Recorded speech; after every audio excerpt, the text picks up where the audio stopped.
Bonjour tout le monde, donc aujourd'hui nous allons papoter un petit peu autour de Star Trek Discovery, 10e épisode de cette saison 5. Autrement dit, l'épisode final. Moi, je m'appelle le Cyborgien et si je fais ces vidéos, c'est pour vous faire partager ma passion. Et oui, c'est l'épisode final, c'est le dernier épisode de cette ultime QV, donc c'est le DR des DR. Résumé le synopsis, histoire de rentrer dans le vif du sujet. Piégé à l'intérieur d'un mystérieux portail qui défie les règles habituelles du temps, de l'espace et de la gravité, Burnham doit combattre Moll afin de localiser la technologie des progéniteurs et la mettre à la disposition de la Fédération. Et donc ce synopsis-là regroupe seulement la moitié de l'épisode. Là je dois avertir, il s'agit d'un double épisode. C'est un épisode final, un épisode un petit peu spécial. Là on parle d'1h26, c'est-à-dire 1h30, grosso modo. 1h26 c'est énorme pour un épisode en streaming. Donc cet épisode final-là peut se voir comme un double épisode. Première moitié, donc la résolution de l'intrigue sur les progéniteurs, qui est donc la mission de Burnham, retrouver la technologie des progéniteurs, donc des créatures qu'on a vues. Moi je disais seulement dans TNG, mais il se trouve qu'en faisant des recherches, ils auraient déjà été entreaperçus dans TOS, dans un épisode non diffusé, je crois. Mais les progéniteurs en sont, on va dire, plus présents, enfin, bien nommés, je crois pas. Mais vraiment, il faudrait que je me remette l'épisode, parce que là, ils font des références à des éléments qui sont très très pointus. Si on n'est pas fan et qu'on n'a pas vu, qu'on n'est pas sur le bout des doigts, qu'on n'a pas vu et revu les épisodes, les séries, c'est difficile de se mettre à jour. Donc les progéniteurs, c'est censé être la race, je dirais peuple extraterrestre qui est à l'origine des autres peuples. Oui, enfin c'est très compliqué d'expliquer ça parce que même les progéniteurs eux-mêmes se disent nous sommes les descendants d'une autre race, mais je ne voudrais pas spoiler le discours super alambiqué, bien dans la veine d'un Star Trek. Et la deuxième moitié, on nous montre la vie des personnages, je crois, passer cette mission, genre plusieurs années après. Oui, c'est histoire de nous dire que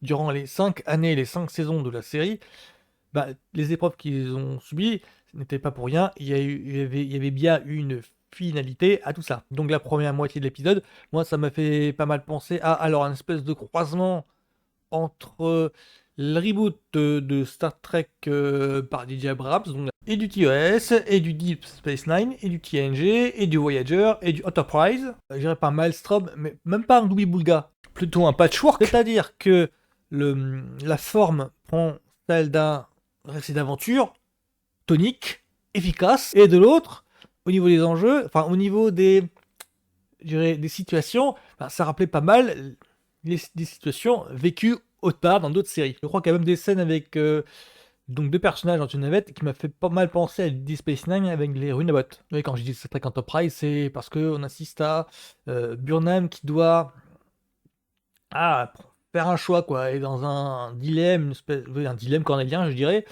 où elle doit comment dire, respecter la parole des progéniteurs, donc comment peut-elle faire pour exécuter à bien sa mission? Sa mission étant de ramener la technologie des progéniteurs à la Fédération. Et là, elle est plongée dans un dilemme cornélien parce que justement, les progéniteurs lui ont dit un truc dans ce genre-là. Mais attention, il ne faut pas laisser cette technologie-là aux mains de tout le monde. Or, le tout le monde signifie la Fédération. Et là, je l'imagine bien déchiré dans ses principes moraux. C'est là qu'on voit qu'il y a eu une évolution du personnage entre la saison 1 qui est frontalement contre tout ce que représente la Fédération. Pourquoi la Fédération, c'est un ramassis d'hypocrites, si je me souviens bien. Et la saison 5, là donc, où elle doit représenter la Fédération, où elle doit assumer cette facette-là. Donc, qu'est-ce que j'en ai pensé, moi, de ce double épisode-là? Alors, je l'ai pas détesté, je l'ai bien aimé, sauf qu'il manque un truc en plus. Je m'explique par le fait que on sent que c'était improvisé à fond les ballons, on sent vraiment que cette mission-là ne devait pas être la dernière de la série, mais qu'ils ont appris le fait que ce ne soit pas renouvelé en cours de tournage. Vu la rupture de ton qu'il y a entre la première moitié et la deuxième moitié, ça ne fait pas impliquer, ça c'était écourté.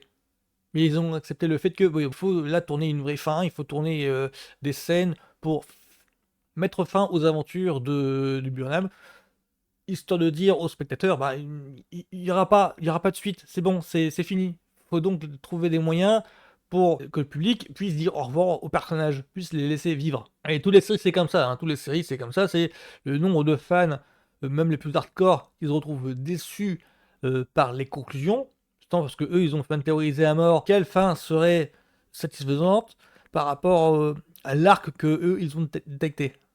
La question étant de savoir, est-ce que l'arc qui les ont touchés, du personnage qui est donc leur caractère favorite, bah, est-ce que cet arc-là est voulu par le scénariste ou est-ce que c'est seulement un prétexte pour mettre en scène le personnage? Alors, grosso modo, si c'est expliqué, c'est est-ce que le personnage est intéressant, mais est-ce que c'est voulu par le scénariste? Est-ce que c'est voulu que le personnage soit si attachant que ça? Ou est-ce que c'est dû seulement au l'acteur qui fait du bon boulot et qui donc se retrouve à bah, être demandé par le public? Donc, comment apporter un dénouement satisfaisant à des arcs qui ne sont pas voulus au départ par les créateurs? Là est la question. Et disons qu'au final, cet épisode final, justement, je ne dirais pas qu'il m'a laissé un petit peu sur ma faim, mais je dirais que, pour moi, il a confirmé le côté l'arc narratif qui donnait une raison d'exister à Star Trek Discovery, ben, pour moi, il était conclu avec la saison 4, en fait. Et que cette saison 5, c'est un bonus. Et je comprends pourquoi les scénaristes se sont sentis un petit peu fatigués et essorés. Ils ne savaient pas que donner comme matière. J'ai senti par exemple que Burnham n'évoluait pas du tout. Elle était plutôt dans un trip de j'assume mon statut de commandant de bord. Et elle reste comme ça durant toute la saison 5. Alors que dans les 4 premières, il y avait vraiment une évolution. Dans les 4 premières saisons, entre la rebelle qui doit se remettre en question pour gagner la confiance de ses pairs, ça j'avais adoré ce cheminement-là. Et la saison 5 où le regard qu'elle a, c'est mais en fait j'ai vachement changé, j'ai vachement évolué, là je dois tous les regards sont portés sur moi, ouais c'est normal, donc c'est ce qui était déjà le cas en fin de saison 4. C'est un petit peu bancal je pense mon explication, enfin bref, je crois que ce qui m'a le plus gêné c'est la rupture brutale de ton, vraiment entre le récit aventureux, vraiment plein de tenue, plein d'efficacité de la première moitié, qui vraiment donne une résolution bien dans l'esprit tréquien de la franchise. Ouais, parce que le choix cornélien de Burnham, ça m'a rappelé pas mal Picard peut-être. Kirk, je suis pas sûr. Kirk, non, jamais.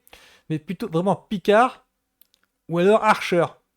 Oui, parce que le capitaine Jean-Luc Picard de TNG et le capitaine Jonathan Archer de Enterprise, ils avaient régulièrement des dilemmes de cet ordre-là. Et donc ça m'a fait plaisir que Burnham, en fin d'épisode, du coup je me dis, ah tiens, ils ont encore compris comment on écrit un épisode de Star Trek. Après sa seconde moitié, là j'ai senti le temps passer parce que le rythme de tout l'épisode était en rupture totale avec la frénésie d'avant. L'épisode-ci n'est pas bâclé, au contraire, ils ont essayé de donner les bonnes formes. Il y a même des petits liens caméo comme ça, qui m'ont fait plaisir.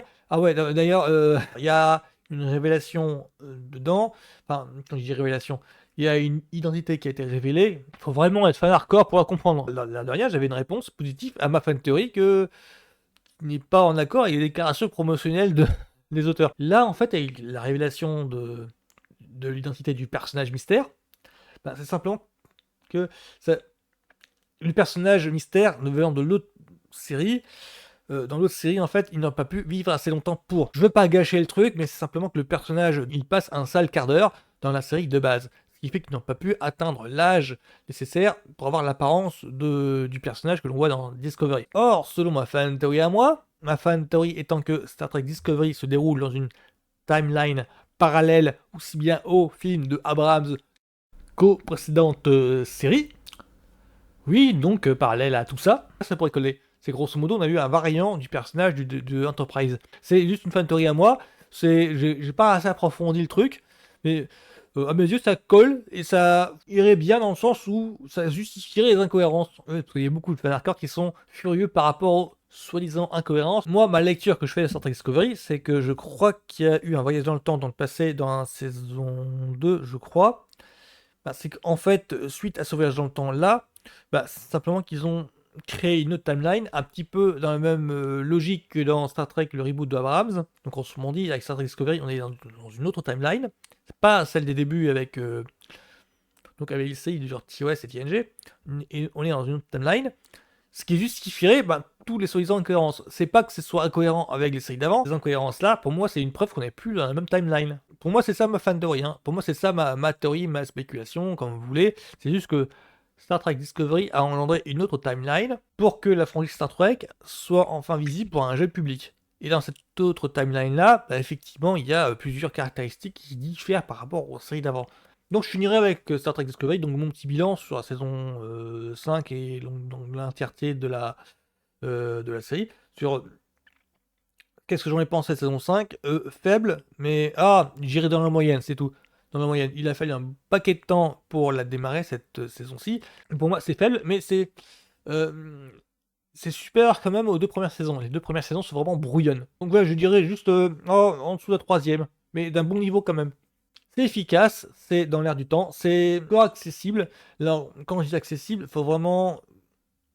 je suppose que les premières saisons sont plus accessibles à un public néophyte et que on présuppose que un jeune public qui regarde, ça pour permettre à un public néophyte, dont Star Trek Discovery et la première série Star Trek, en enseignant, il peut apprécier les différents historiques clins d'œil. Genre, le viseur, c'est quoi qu'on voit au fond là? En fait, le viseur, c'est le matériel utilisé par Geordi LaForge en TNG. Et donc, le nom que débat le personnage en question, c'est un personnage un petit peu clé dans Star Trek Enterprise. Moi, il a fallu que je fasse des recherches. Il a fallu que je fasse des recherches. C'est qui lui? Je le connais! Ensemble, ça faisait du bien comme de voir Star Trek qui réussit à revenir en 2020, alors que je crois que la franchise était morte depuis pendant 10-15 ans. Il y a une traversée du désert pour Star Trek. Je m'étais fait dans l'idée qu'il n'y aurait plus jamais de Star Trek en télé ni au ciné. Que les films, il n'y a plus. Et là, l'air de rien, il y a encore ils essayent encore de relancer la machine et ça fait plaisir. Oui, donc Star Trek Discovery, je terminerai dessus, c'est très bon. Un peu mitigé, mais c'est pas méchant. Donc voilà, donc ce sera ma dernière chronique sur Star Trek Discovery. J'espère parler de Star Trek plus tard. S'il y a encore section 31, je crois, il y a Starfleet Academy. La prochaine, c'est sur Star Trek Strange New World saison 3, qui s'est fini avec un gros cliffhanger. Je suis impatient de voir la suite. Donc voilà, c'est tout pour moi. Bonne journée à tous, à plus.